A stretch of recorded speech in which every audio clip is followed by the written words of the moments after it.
Well, first of all, let's look at the criteria of what the church really is. Let's now have a look at what took place after the day of Pentecost, which is, in my understanding, the real birth of the church.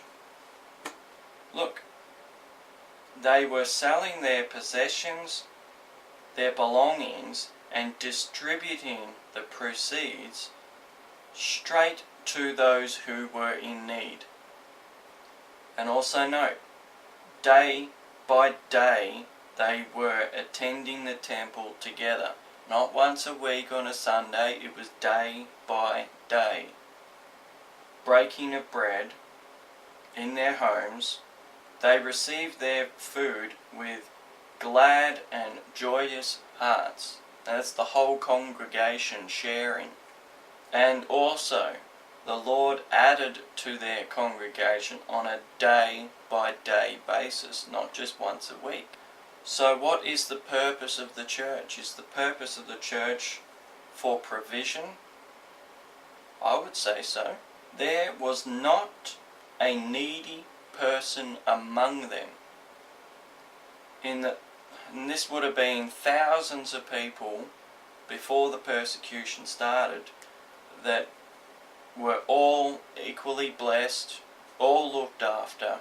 There was not one complaint. How many complaints do you see today in the churches? That you probably can't number it. Everybody complains. Now, people are complaining for ridiculous reasons, for pagan reasons and Gentile reasons, but there are also genuine complaints that shouldn't be there. People should be looked after. That is the proper display of the fruit of the Spirit.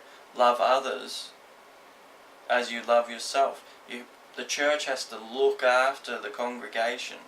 Notice here the position of the apostles there, which are the teachers.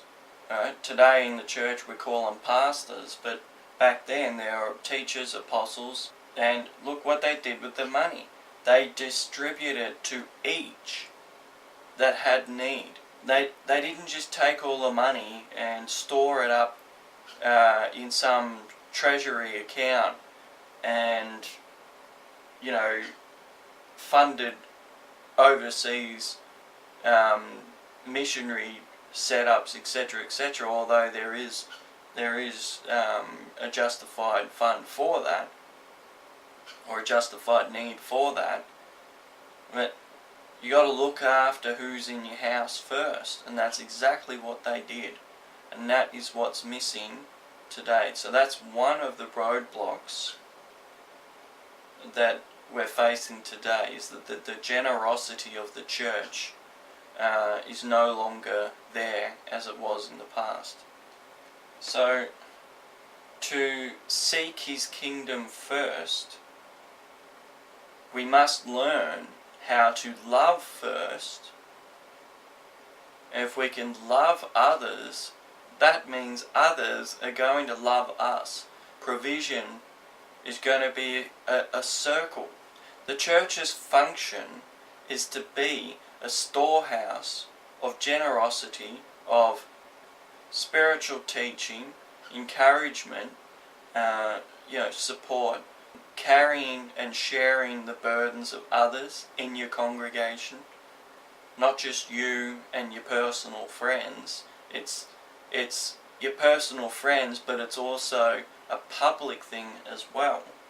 And if we can't get that right, if we can't seek the pure lesson of the fruit of the Spirit, we will never have the environment of provision in this context of the church. Now understand that when I say church, I'm actually talking about the people.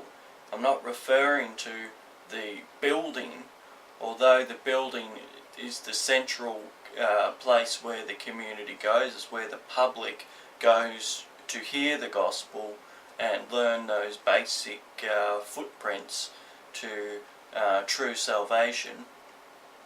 But ultimately, the church is the people. Okay? So if there is a fault in the building or the ministry that you're going to, for whatever reason it is, and there's several reasons, I'm not going to go into that because that will be a huge video, but ultimately the people are responsible for the welfare of the members in the congregation, as well as the poor people who are sinners. We have to minister to everybody. We can't separate, the brethren from the sinners. We've got to embrace both, bless both, but more importantly, making sure that the congregation, the integrity of the congregation, is in unity, and we're all helping, so that when we go out and witness to the sinners that desperately need to hear the gospel, we can go out as a machine, or go out as a full body of Christ, and there is individuality in everybody's position, but ultimately at the end of the day, as a team environment, we can overcome every situation. So to me, that is the real definition of the body of Christ, with all its members. And unfortunately today, not all the members of that body are functioning properly. We have lost quite a lot of the integrity and unity of the church.